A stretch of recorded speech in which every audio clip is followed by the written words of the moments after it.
एक बार फिर से स्वागत है घटना चक्र के क्वेश्चन सॉल्विंग सीरीज़ में। और आज बहुत ही ज़्यादा इम्पोर्टेंट चैप्टर्स हम करने वाले हैं। जी हाँ, आज जो सबसे ज़्यादा इम्पोर्टेंट टॉपिक करेंगे हम एंशिएंट हिस्ट्री का, वो है बौद्ध धर्म। आपके साथ जब मैं बौद्ध धर्म के क्वेश्चन सॉल्व करूँगा तो दिखाऊँगा कि यूपीएससी में हर भर के क्वेश्चन बौद्ध धर्म से आए हुए हैं। चलिए फिर स्टार्ट करते हैं। पहला क्वेश्चन है, गौतम बुद्ध का जन्म कब हुआ था? तो यह हुआ था 563 ईसा पूर्व हुआ था। कपिलवस्तु के निकट लुम्बिनी में हुआ था इनका जन्म। ठीक है, इनके पिता का नाम राजा शुद्धोधन था, जो साक्यगढ़ के प्रधान थे, और माता का नाम माया देवी कोलीगढ़ राज्य की कन्या थी वो। ठीक है, 29 वर्ष की अवस्था में इन्होंने गृह त्याग किया था, जिस घटना को महाविनिष्क्रमण कहते हैं। नेक्स्ट क्वेश्चन, बुद्ध के जीवन की किस घटना को महाविनिष्क्रमण के रूप में जाना जाता है? तो अभी हमने बात की थी कि जब उन्होंने गृह त्याग किया था, उस घटना को महाविनिष्क्रमण कहते हैं। ठीक है, गौतम बुद्ध की माँ किस वंश से संबंधित थी? तो यह थी कोलीय वंश से। अभी बात की थी हमने, आंसर होगा डी। बुद्ध का जन्म कहाँ हुआ था? बुद्ध का जन्म हुआ था कपिलवस्तु में, लुम्बिनी में हुआ था। जैसे कि अभी हमने बात की थी, कपिलवस्तु के निकट लुम्बिनी में हुआ था, क्योंकि लुम्बिनी भी यहाँ ऑप्शन में दिया हुआ है, तो लुम्बिनी आंसर होगा इसका। ठीक है, निम्न में से कौन सा नाम बुद्ध का दूसरा नाम है?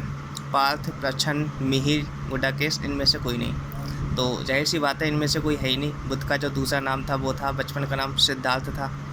ठीक है, निम्नलिखित में से किस राजवंश के अभिलेख से इस परंपरा का समर्थन होता है कि लुम्बिनी शाक्य मुनि बुद्ध का जन्म हुआ था?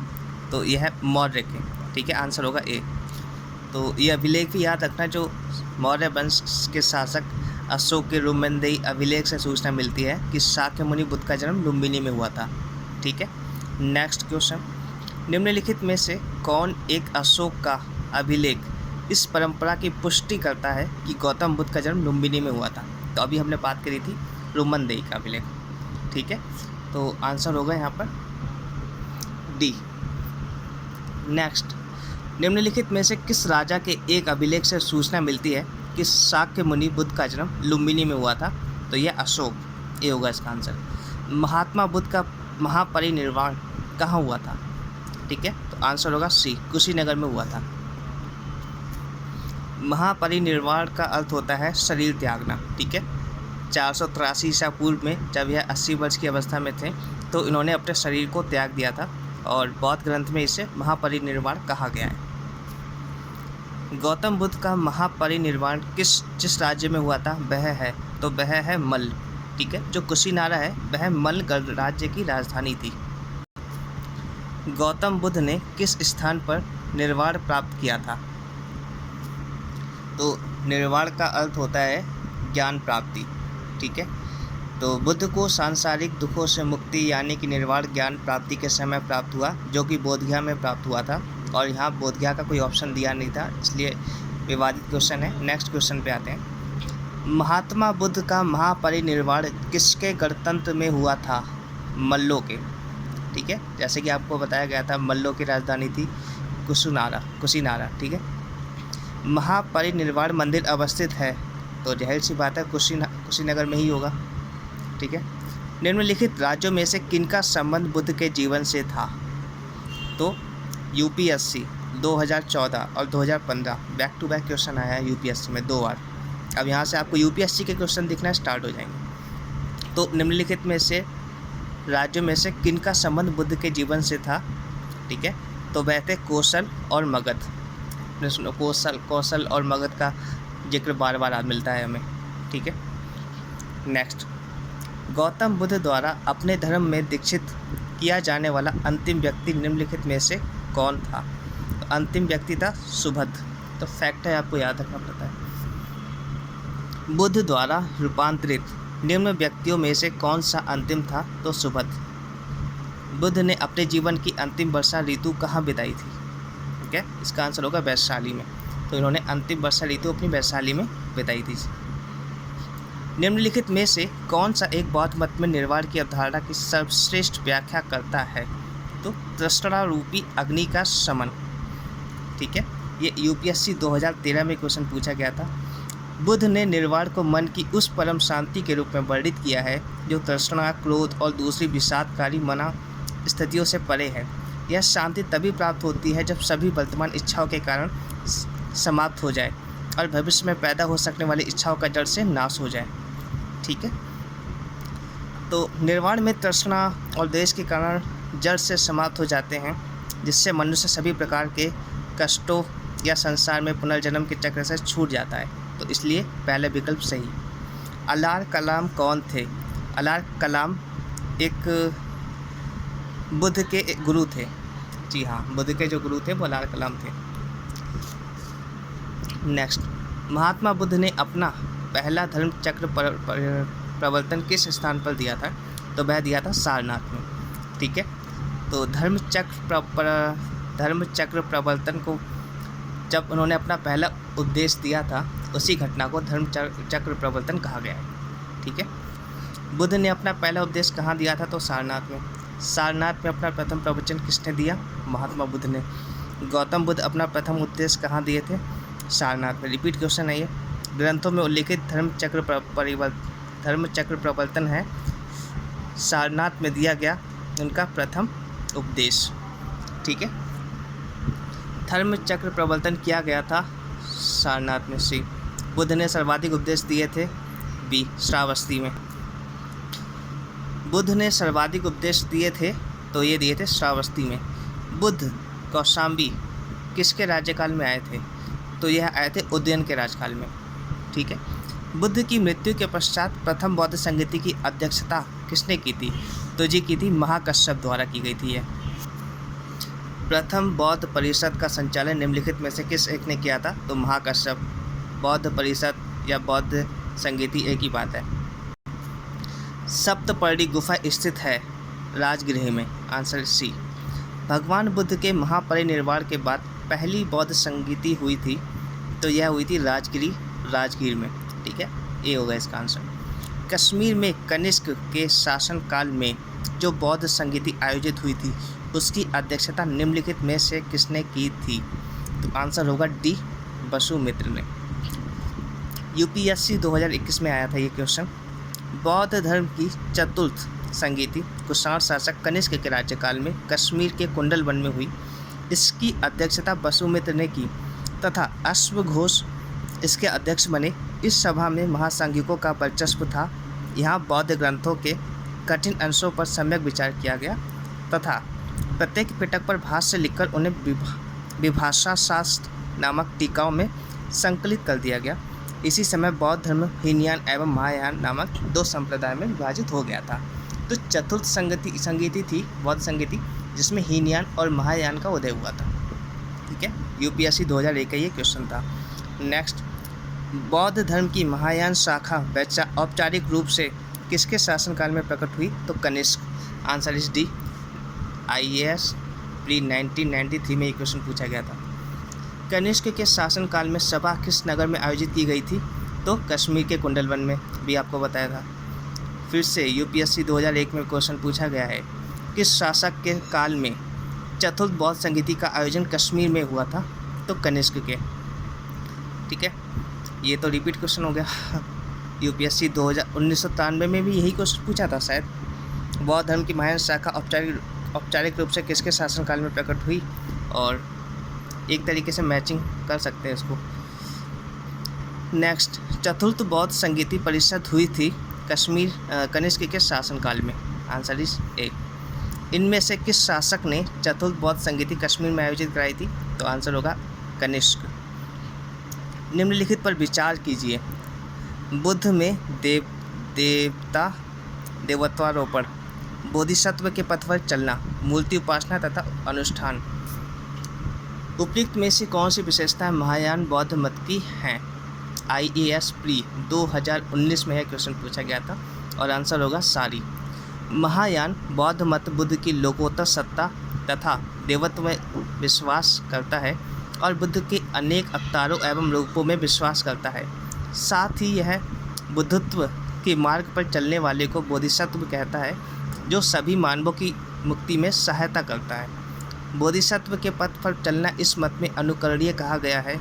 हिंदू धर्म के प्रभाव में बुद्ध के देवत्व के आरोपण के साथ ही अनुष्ठान और मूर्ति पूजा महायान की मुख्य पद्धति बन गई, अतः तीनों कथन सत्य हैं। नेक्स्ट, निम्नलिखित 4 स्थानों में हुई बौद्ध संगीतियों का सही कालक्रम नीचे दिए गए कूट से ज्ञात करें।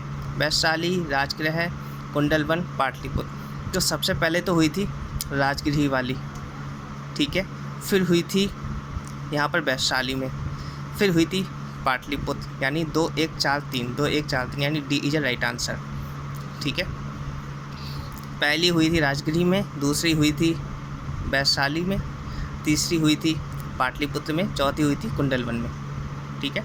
नेक्स्ट, द्वितीय बौद्ध संगीति का आयोजन कहाँ हुआ था? तो अभी आपको बताया गया था आपकी पाटलिपुत्र में, वैशाली में हुआ था, ठीक है, द्वितीय वैशाली में। प्रथम बौद्ध समिति का आयोजन हुआ था, प्रथम तो हुआ था आपका अजातशत्रु के शासनकाल में। निम्नलिखित में से किस नगर में प्रथम बौद्ध सभा आयोजित की गई थी? तो राजगीर, पहले प्राचीन नाम इसका राजगीर ही था। निम्न में से किस शासक ने द्वितीय बौद्ध सभा का आयोजन किया था? तो वह किया था कालाशोक ने। कालाशोक को काकबड़ भी कहा जाता है, ठीक है। नेक्स्ट, बुद्ध के जीवन की 4 महत्वपूर्ण घटनाओं और उनसे संबंधित 4 स्थानों का नीचे उल्लेख है, ठीक है, तो इनको सुमेल करना है। जन्म कहाँ हुआ था, ज्ञान की प्राप्ति कहाँ हुई थी, प्रथम प्रवचन कहाँ हुआ था और निधन कहाँ हुआ था, ठीक है। तो जैसा कि हमें पता है कि गौतम बुद्ध का जन्म जो हुआ था वो लुम्बिनी में हुआ था, ठीक है, और जो निर्वाण की प्राप्ति हुई थी, ज्ञान की प्राप्ति इनको बोधगया से हुई थी, ठीक है। प्रथम प्रवचन जो इन्होंने दिया था वो दिया था सारनाथ में, और निधन जो इनका हुआ था वो हुआ था कुशीनगर में, ठीक है। तो इस तरीके से आंसर होगा सी। त्रिपिटक है, त्रिपिटक क्या है? त्रिपिटक है बुद्ध के उपदेशों का संग्रह, ठीक है। इसमें है विनय पिटक, संघ संबंधी नियम तथा आचार की शिक्षाएं, सूत पिटक, धार्मिक सिद्धांत तथा अभिधम्म पिटक, दार्शनिक सिद्धांत। त्रिपिटक ग्रंथ किस धर्म से संबंधित है? तो बौद्ध धर्म से संबंधित है। त्रिपिटक किसकी धार्मिक पुस्तक है? बौद्ध धर्म की है। त्रिपिटक निम्नलिखित में से किससे संबंधित है? बौद्धों से संबंधित है। रिपीट क्वेश्चन है ये।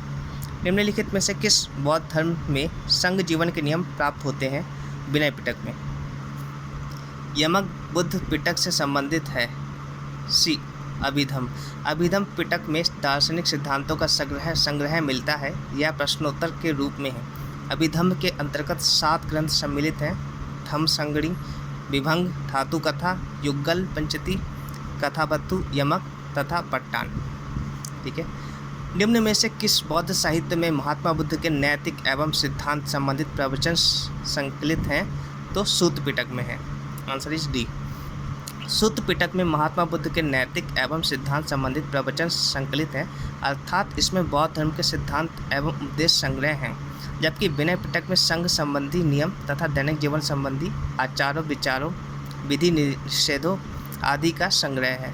जातकों में बुद्ध के पूर्व जन्मों की कहानियाँ संग्रहित हैं। बौद्ध धर्म में त्रिरत्न का क्या अभिप्राय है? बी बुद्ध धम्म संघ।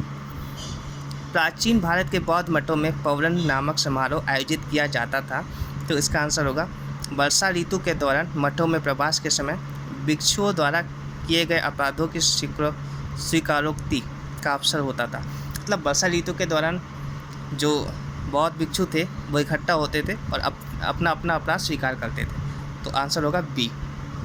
यूपीएससी 2002 में क्वेश्चन पूछा गया था ये। वर्षा ऋतु के समय 4 महीने बौद्ध भिक्षु बौद्ध महाविहारों में निवास करते थे। इस समय धर्म प्रचार का कार्य स्थगित रहता था। वर्षा ऋतु की समाप्ति पर जब पुनः धर्म प्रचार कार्य प्रारंभ होता था तो बौद्ध भिक्षु पौरन नामक समारोह आयोजित करते थे, जिसमें पीछे किए गए कार्यों पर विचार करते हुए आगे की कार्य योजना बनाई जाती थी। इसके अतिरिक्त भिक्षु इस समारोह में अपने द्वारा किए गए अपराधों को स्वीकार करते थे। अशोकाराम विहार निम्नलिखित में से किस स्थान पर स्थित था? तो पाटलिपुत्र में। विश्व का सबसे ऊंचा कहा जाने वाला विश्व शांति स्तूप विहार कहाँ है? राजगीर में है ये, ठीक है। बुद्ध की 80 फुट बड़ी प्रतिमा जो बोधगया में है निर्मित की गई है, ये होगा जापानियों के द्वारा। सर्वप्रथम स्तूप शब्द कहाँ मिलता है? ऋग्वेद में मिलता है। वह स्तूप स्थल जिसका संबंध भगवान बुद्ध के जीवन की किसी घटना से नहीं रहा है, तो वह है सांची का स्तूप। बोधगया का स्तूप स्थल बुद्ध की ज्ञान प्राप्ति से, सारनाथ धर्मचक्र परिवर्तन से तथा कुशीनगर या कुशीनारा बुद्ध की मृत्यु से संबंधित है, जबकि सांची बुद्ध के जीवन की किसी विशेष घटना से संबंधित नहीं है। निम्नलिखित स्तूपों का सही तैथिक क्रम क्या है? तो ये विवादित क्वेश्चन है, इस पर हम बात नहीं करेंगे। अनात्मवाद सिद्धांत है बौद्ध दर्शन का, क्योंकि ये आत्मा की सत्ता को नहीं मानते थे। ये कहते थे कि शरीर में कुछ पंच तत्व होते हैं जिनसे नेक्स्ट जन्म होता है। पुनर्जन्म में तो विश्वास था इनका, लेकिन ये अनात्मवाद थे। जैसे कि इसमें लिखा है, बौद्ध दर्शन में अनात्मवाद का सिद्धांत गौतम बुद्ध के प्रतित्व समुत्पाद के सिद्धांत से ही सिद्ध होता है। इसे नैरात्मवाद भी कहा जाता है। कुछ विचारकों के मतानुसार अनात्मवाद का सिद्धांत केवल आत्मा पर लागू होता है। वस्तुतः इसे आत्मा और भौतिक जगत दोनों की ही व्याख्या होती है। जब गौतम बुद्ध सर्व अनात्मकम कहते हैं, तो इसका अर्थ है कि किसी नित्य चेतन या जड़ तत्व का अस्तित्व नहीं है। ना तो आत्मा नामक नित्य द्रव्य का अस्तित्व है और ना ही भौतिक पदार्थ नामक जड़ द्रव्य का। ठीक है। द्रव्यता, एकता, तादात्म्य एवं नित्यता आदि कल्पना मात्र है। संसार अस्थिर और क्षणिक है का निम्न से संबंध किससे संबंध है? तो बौद्ध से। निम्नलिखित में से किसे एशिया के ज्योतिपुंज के तौर पर जाना जाता है? तो वो है गौतम बुद्ध को जाना जाता है। ठीक है। नेक्स्ट, निम्नलिखित में से किसे एशिया का ज्योतिपुंज नाम से जाना जाता है? तो भगवान बुद्ध। क्षणिकवाद का प्रतिपादन किसने किया था? बुद्ध ने। क्षणिकवाद का सिद्धांत बौद्ध दर्शन से संबंधित है। क्षणिकवाद अनित्यतावाद का तार्किक विकास है जो बौद्धोत्तर दर्शन में अस्तित्व में आया। बुद्ध के अनुसार संसार में कुछ भी स्थायी या नित्य नहीं है, यहाँ तक कि आत्मा की भी नित्य सत्ता नहीं है। यह उल्लेखनीय है कि गौतम बुद्ध ने स्वयं अस्थायित्व एवं क्षणिकत्व में भेद किया है। उन्होंने आत्मा को क्षणिक तथा भौतिक वस्तुओं को अनित्य कहा। नेक्स्ट, भारत के सांस्कृतिक इतिहास के संदर्भ में पारमिता शब्द का सही विवरण निम्नलिखित में से कौन सा है? तो आंसर होगा परिपूर्णताएं जिनकी प्राप्ति से बोधिसत्व पथ प्रशस्त हुआ। यूपीएससी 2020 यानी लास्ट ईयर क्वेश्चन आया था ये। इसमें ना बौद्ध धर्म से लास्ट ईयर 3 क्वेश्चन आए, वो मैं आपको आगे दिखाऊंगा। बौद्ध धर्म में बोधिसत्वों को बुद्धत्व प्राप्त करने के लिए पारमिता नामक विशिष्ट साधना का वर्णन किया गया है। पारमिता ही एकमात्र ऐसा साधन है जिसके द्वारा बुद्ध की मान्य पदवी बुद्धत्व की प्राप्ति की जा सकती है। बोधिचर्यावतार में आचार्य शांतिदेव कहते हैं कि जो साधक बुद्धत्व की प्राप्ति के लिए यत्नवान है, अर्थात जो बोधिसत्व है, उसे षट पारमिताओं दान पारमिता, शील पारमिता, शांति पारमिता, वीर्य पारमिता, ध्यान पारमिता तथा प्रज्ञा पारमिता को ग्रहण करना चाहिए। इन षट पारमिताओं में प्रज्ञा पारमिता का प्राधान्य है। सर एडमिन एर्नॉल्ड की पुस्तक द लाइट ऑफ एशिया आधारित है। बी, ललित विस्तार पर। नेक्स्ट, बौद्ध धर्म के महायान और हीनयान संप्रदायों में सर्वाधिक मौलिक अंतर निम्नलिखित में से कौन सा है? देवी देवताओं की पूजा। गौतम बुद्ध को देवता का स्थान किस राजा के युग में प्राप्त हुआ? तो कनिष्क के टाइम में। भारत में पहले जिस मानव प्रतिमाओं को पूजा गया वह थी गौतम बुद्ध की।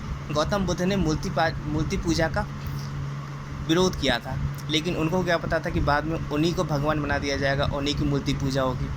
ठीक है ना। देश में निम्न में से किसने मूर्ति पूजा की नींव रखी थी? तो जाहिर सी बात है बौद्ध धर्म ने रखी थी सबसे पहले। गांधार शैली की मूर्ति कला में बुद्ध के सारनाथ में हुए प्रथम धर्मोपदेश से संबंध प्रवचन मुद्रा का नाम है तो सी, धर्मचक्र। यूपीएससी पी 1994 का क्वेश्चन है ये। बुद्ध की खड़ी प्रतिमा निम्न में से किस काल में बनाई गई? तो यह बनाई गई थी कुषाण काल में। जी हाँ। बुद्ध की प्राचीनतम प्रतिमा किस शैली में प्राप्त होती है? तो ये प्राप्त होती है गांधार शैली में भी प्राप्त होती है, मथुरा शैली में भी प्राप्त होती है। तो उपयुक्त में से कोई नहीं, या डी ऑप्शन, ई ऑप्शन मान सकते हैं इसमें। भगवान बुद्ध की प्रतिमा कभी कभी एक हस्त मुद्रा युक्त दिखाई गई है, जिसे भूमि स्पर्श मुद्रा कहा जाता है। ठीक है, तो यह किसका प्रतीक है? यूपीएससी 2012 में यह क्वेश्चन पूछा गया था आपका, देख लीजिए। और जो इसका आंसर होगा मार के प्रलोभनों के बावजूद अपनी शुचिता और शुद्धता का साक्षी होने के लिए बुद्ध का धरती का आह्वान। यूपीएससी 2012 में क्वेश्चन पूछा गया था कि बुद्ध की भूमि स्पर्श मुद्रा से तात्पर्य अपने तप की शुचिता और निरंतरता को बनाए रखने से है। बुद्ध की भूमि स्पर्श मुद्रा मार कामदेव के प्रलोभनों के बावजूद अपनी शुचिता और शुद्धता का साक्षी होने के लिए बुद्ध का धरती का आह्वान को प्रदर्शित करती है। भूमि स्पर्श मुद्रा के सारनाथ बुद्ध मूर्ति संबंधित है, तो ये है गुप्त काल से। सारनाथ की भूमि स्पर्श मुद्रा वाली बुद्ध प्रतिमा कलंकित है, यह है गुप्त काल से। ठीक है, यूपीएससी 2020 में फिर क्वेश्चन आया है 2020 यूपीएससी में बौद्ध धर्म से। भारत के सांस्कृतिक इतिहास के संबंध में निम्नलिखित युग्मों पर विचार कीजिए। परिव्राजक, श्रमण, उपासक। तो देखो, श्रमण वो होते हैं एक तरीके से पुजारी टाइप। ठीक है, तो इनमें से कौन सा सही सुमेलित है? तो भैया देखो, पहला और तीसरा तो सही सुमेलित है इसमें। ठीक है, तो आंसर होगा बी।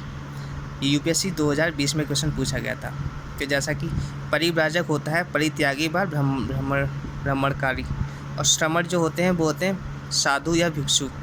ठीक है, उपासक होते हैं बौद्ध धर्म का साधारण अनुगामी। नेक्स्ट, निम्न में से कौन से शासक ने बौद्ध मत के विस्तार में योगदान नहीं दिया? तो पुष्यमित्र शुंग ने नहीं दिया, क्योंकि वो तो ब्राह्मण वंश को उसने आगे बढ़ाया था।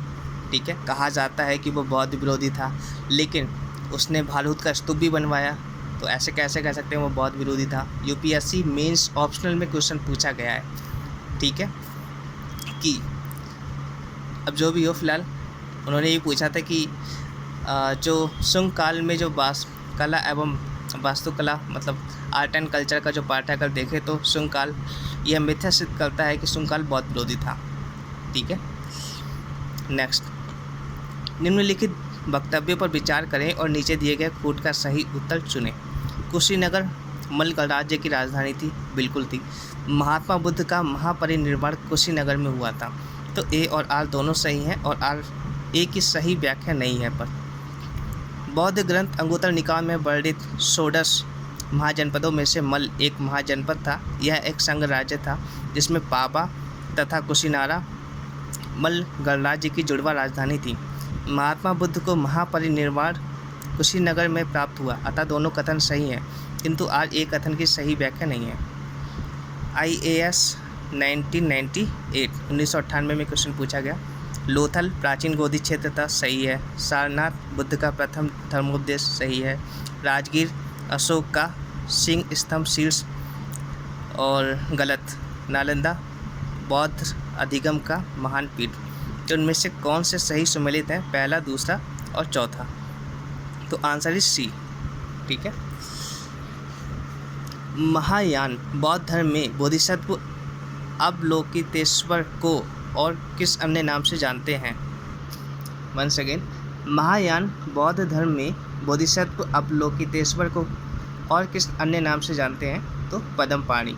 IAS प्री 1997 का क्वेश्चन है। बौद्ध दर्शन में यह माना गया है कि बोधिसत्वों ने अवलोकितेश्वर की स्थिति महिमा मंडित की है। उन लोगों ने यह निश्चय किया था कि वे तब तक बुद्ध नहीं बनेंगे जब तक कि सभी मनुष्यों को निर्वाण नहीं प्राप्त हो जाता। वस्तुतः बौद्ध धर्म पर हिंदू धर्म का प्रभाव परिलक्षित होता है। अवलोकितेश्वर नारायण या पद्मपाणि विष्णु का भी एक नाम है। भारत के धार्मिक इतिहास के संदर्भ में निम्नलिखित कथनों पर विचार कीजिए।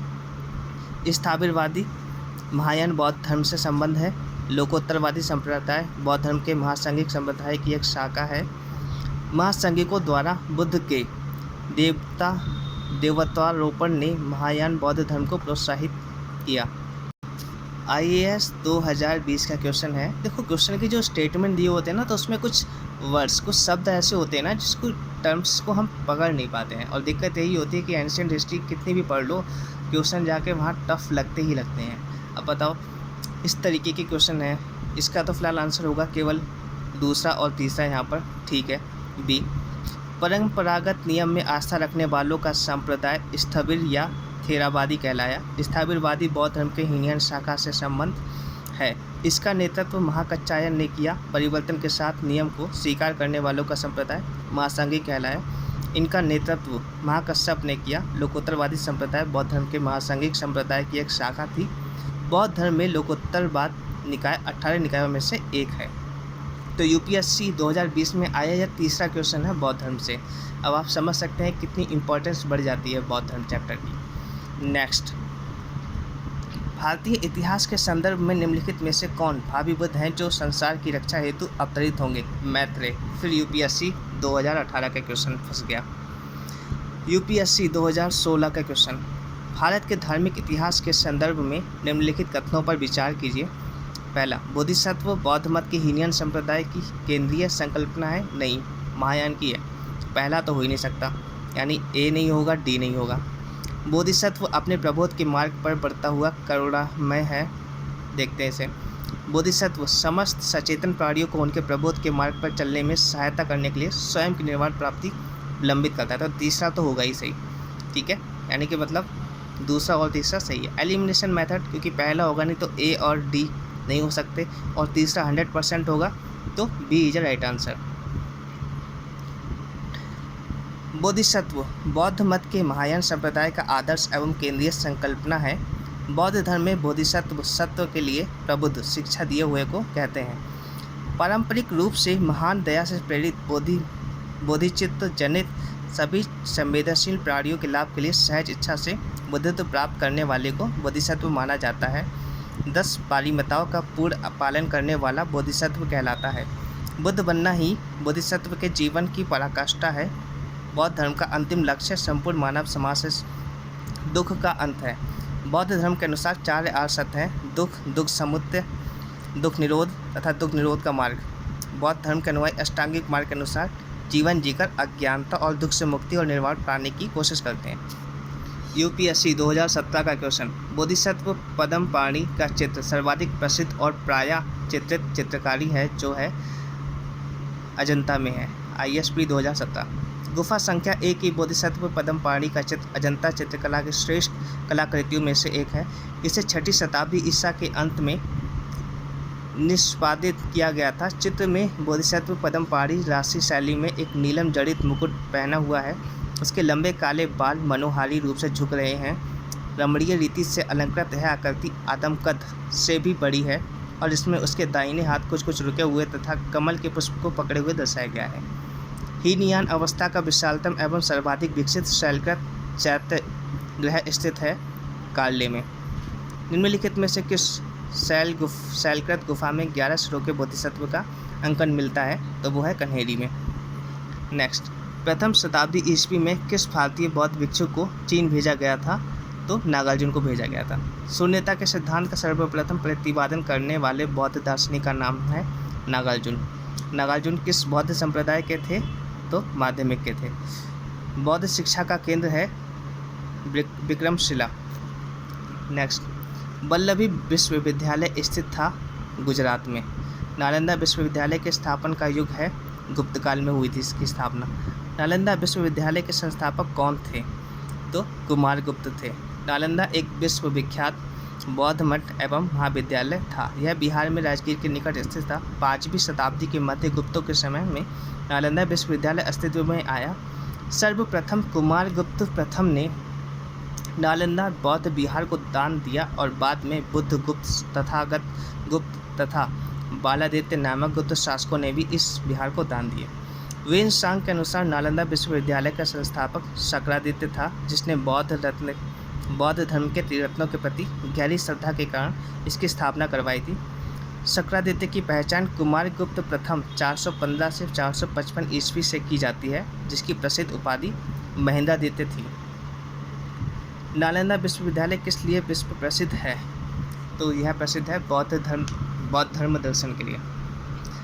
ठीक है, तो यहाँ पर स्टेटमेंट दिए गए हैं, ध्यानपूर्वक पढ़ना है और बताना है कि कारण ए कथन ए सही है नहीं। 12वीं शताब्दी के अंत तक नालंदा महाविहार का पतन हो गया। महाविहार को राजकीय प्रश्रय मिलना बंद हो गया था। ठीक है, तो ऑप्शन ए और आर दोनों कथन सही है और आर ए की सही व्याख्या भी करता है। नेक्स्ट, नव नालंदा महाविहार किसके लिए विख्यात है? तो ये पाली अनुसंधान संस्थान के लिए। निम्नलिखित में से कौन से बौद्ध धर्म और जैन धर्म दोनों में समान रूप से विद्यमान थे? तो वह थे, आंसर, वेद प्रामाण्य के प्रति अनास्था, कर्मकांडों की फलवत्ता का निषेध और प्राणियों की हिंसा का निषेध। ठीक है, तो आंसर होगा दूसरा, तीसरा और चौथा। तप और भोग की उत्पत्ति का परिहार नहीं था। तो यूपीएससी 1996 में एक क्वेश्चन पूछा गया था, तप और भोग की अति का परिहार एवं मध्यम वर्ग का अनुसरण केवल बौद्ध धर्म में किया गया है, केवल बौद्ध धर्म में किया गया था, जैन धर्म में नहीं। जबकि वेदों की प्रमाणता के प्रति अनास्था, कर्मकांडों की फलवत्ता का निषेध एवं प्राणियों की हिंसा का निषेध दोनों धर्मों में किया गया है। प्राचीन भारतीय इतिहास के संदर्भ में निम्नलिखित में से कौन सा बौद्ध धर्म और जैन धर्म दोनों में समान रूप से विद्यमान था? यूपीएससी 2012 में क्वेश्चन पूछा गया था, तप और भोग की अति का परिहार, वेद प्रामाण्य के प्रति अनास्था, कर्मकांडों की फलवत्ता का निषेध। यूपीएससी में रिपीट क्वेश्चन, 1996 में जो क्वेश्चन पूछा वही उठा के 2012 में पूछ लिया, वाह। तो आंसर होगा केवल दूसरा और तीसरा, यानी आप पहला तो था ही नहीं आंसर इसमें। ठीक है, निम्नलिखित में से कौन सी बात बौद्ध धर्म तथा जैन धर्म में समान नहीं है?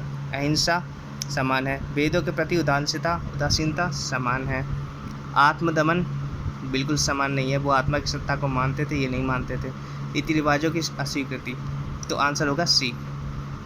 भगवान बुद्ध ने निम्नलिखित 4 आर्य सत्यों का प्रतिपादन किया। बिल्कुल, दुख है, दुख का कारण है, तो ए डी, दुख का निरोध है बी, और सी दुख निरोध का मार्ग है, तो ए डी बी सी, तो ए इज ए राइट आंसर। तो देखो, दुख तो है, दुख का कारण है तृष्णा, भौतिक इच्छाएं हैं, और दुख का निरोध भी है। अगर आप भौतिक इच्छाओं को त्याग दो तो आपका दुख दूर हो जाएगा। तो ये भौतिक इच्छाओं को त्यागेंगे कैसे? तो इसके लिए अष्टांगिक मार्ग है। ठीक है, बौद्ध तथा जैन दोनों ही धर्म विश्वास करते हैं कि कर्म तथा पुनर्जन्म के सिद्धांत सही हैं। बिल्कुल, यहाँ पे बौद्ध और जैन धर्म दोनों ही मानते हैं कि कर्म और पुनर्जन्म का सिद्धांत सही है, दोनों पुनर्जन्म में विश्वास करते हैं। बौद्ध धर्म के अनुसार पुनर्जन्म नहीं होता है, बिल्कुल पुनर्जन्म तो होता है, कथन ए गलत है, आत्मा की सत्ता नहीं है, आर सही है, तो ए गलत है, आर सही है, इसका आंसर होगा डी, ए गलत है, आर सही है। बौद्ध धर्म के विषय में कौन सा कथन सही है? तो उसने वर्ण एवं जाति को अस्वीकार किया था, तो एक तो हो ही नहीं सकता, यानी ए और सी देखते हैं। उसने ब्राह्मण वर्ग की सर्वोच्च सामाजिक कोटि को चुनौती दी, उसने कुछ एक शिल्पों को निम्न माना, तो आंसर होगा सी, तीनों ही होंगे। देखो, उसने वर्ण एवं जाति को अस्वीकार नहीं किया था, ऐसा तो नहीं है कि अस्वीकार नहीं किया था, अस्वीकार ही तो किया था उन्होंने। ठीक है, तो अस्वीकार नहीं किया, एक मिनट, तो एक तरीके से इसका आंसर होगा पहला, दूसरा, तीसरा, तीनों ही कथन सही हैं। और बौद्ध धर्म में वर्ण व्यवस्था को स्वीकार तो किया गया, लेकिन उसने ब्राह्मण वर्ण की सर्वोच्च सामाजिक स्थिति को स्वीकार नहीं किया। बौद्ध धर्म में कुछ शिल्पों का निम्न माना गया है, कुछ शिल्पों को निम्न माना गया, तो मतलब आंशिक रूप से उन्होंने वर्ण व्यवस्था को स्वीकारा था, वर्ण एवं जाति को स्वीकारा था। ठीक है, बौद्ध धर्म के विस्तार के कारणों में सम्मिलित थे धर्म की सादगी, दलितों के लिए विशेष अपील, धर्म की मिशनरी भावना, स्थानीय भाषा का प्रयोग, दार्शनिकों द्वारा वैदिक भावना की सुदृढ़ता। तो आंसर होगा सी, पहला, दूसरा, तीसरा और चौथा सही है, पांचवा गलत है। ठीक है, नेक्स्ट, आरंभिक मध्ययुगीन समय में बौद्ध धर्म का पतन किन कारणों से हुआ था? उस समय तक बुद्ध विष्णु के अवतार समझे जाने लगे और वैष्णव धर्म का हिस्सा बन गए। अंतिम गुप्त राजा के समय तक आक्रमण करने वाली मध्य एशिया की जनजातियों ने हिंदू धर्म को अपनाया और बौद्धों को सताया। गुप्त वंश के राजाओं ने बौद्ध धर्म को पुरजोर विरोध किया था। गुप्त वंश के राजाओं ने बौद्ध धर्म का पुरजोर विरोध किया ही नहीं, उन्होंने तो उसको और बढ़ावा दिया था। ठीक है, तो तीसरा तो हो ही नहीं सकता, यानी तीसरा नहीं होगा। एलिमिनेशन मेथड करो और आंसर इज ए। हमें नहीं पता इसमें ऑप्शन कौन से सही है नहीं, लेकिन हमें ये तो पता है तीसरा तो ऑप्शन बिल्कुल नहीं होगा। हमने जैसे तीसरा ऑप्शन एलिमिनेट किया तो बी सी डी एलिमिनेट हो गया और आंसर हमें मिल गया ए। यूपीएससी 2010 का क्वेश्चन है ये। नेक्स्ट, भारत के धार्मिक इतिहास के संदर्भ में निम्नलिखित कथनों पर विचार कीजिए। सैद्धांतिक और समिति जैन मत के संप्रदाय थे। सर्वास्तिवादियों की मान्यता थी कि दृग्विषय फिनोमिना के अवयव पूर्णतः क्षणिक नहीं हैं, अपितु अव्यक्त रूप से सदैव विद्यमान रहते हैं। तो इसका आंसर होगा केवल 2। काफ़ी टफ क्वेश्चन था यूपीएससी 2017 में। सौतांत्रिक और समितीय जैन मत के संप्रदाय नहीं अपितु बौद्ध मत के संप्रदाय हैं। अतः कथन एक असत्य है। सर्वास्तिवाद में 3 शब्द हैं, सर्वम प्लस अस्ति प्लस वाद। सर्वम अर्थात सभी तत्व, अस्ति अर्थात इस प्रकार तृतीय बौद्ध संगीति में जिन भिक्षुओं ने सभी तत्वों का अस्तित्व सभी कालों में स्वीकार किया वे संगीति छोड़कर कश्मीर चले गए और सर्वास्तिवादी कहलाए। कनिष्क के शासनकाल में चौथी बौद्ध संगीति कश्मीर में सर्वास्तिवादियों द्वारा ही आयोजित की गई थी। अब इनका प्रभाव लगभग पूरे देश में फैल गया। निम्नलिखित कथनों पर विचार करें एवं चैत्य तथा बिहार में क्या अंतर है इसे चुनें। तो ये चैत्य का मतलब होता है पूजा स्थल और बिहार का मतलब होता है निवास स्थान। एक तरीके से आप कह सकते हैं कि चैत्य में जहाँ पूजा वगैरह होती है तो बिहार आश्रम होता है, एक तरीके से हॉस्टल जहाँ पर लोग रहते हैं। ठीक है, बी इज राइट आंसर। कुछ शैलकृत बौद्ध गुफाओं को चैत्य कहते हैं जबकि अन्य को बिहार। दोनों में क्या अंतर है? बिहार, ठीक है, जैसा आपको बताया चैत्य पूजा स्थल होता है जबकि बिहार बौद्ध भिक्षुओं का निवास स्थान है। B answer. सुल्तानी युग में बौद्धों की कौन सी शाखा सबसे प्रभावशाली थी? तो वज्रयान। आंसर इज सी। तो इस तरीके से हमने बौद्ध धर्म के कंप्लीट क्वेश्चन एनालिसिस कर लिए हैं। आपने देखा होगा यूपीएससी के बहुत सारे क्वेश्चन यहाँ से आए हैं। तो आप एंशिएंट हिस्ट्री में अगर कुछ करके नहीं जा रहे हैं तो 3 टॉपिक जरूर करके जाएं, जैन धर्म, बौद्ध धर्म, गुप्तकाल, मौर्यकाल और सिंधु घाटी सभ्यता। ये कुछ चुनिंदा टॉपिक अगर आप करके जाते हैं तो प्राचीन काल में आप क्वेश्चन तो अच्छे खासे सॉल्व करके आ जाएंगे। ठीक है, बाकी नेक्स्ट टाइम मिलेंगे, हम जैन धर्म को स्टार्ट करेंगे, इसके क्वेश्चन कंप्लीट करेंगे। ठीक है, बिल्कुल बताना कैसा लगा आपको ये वीडियो, क्या आपके लिए हेल्पफुल है। अगर आपके लिए हेल्पफुल है तो मैं इसको भी कंप्लीट करूँगा आगे। ठीक है, थैंक यू सो मच।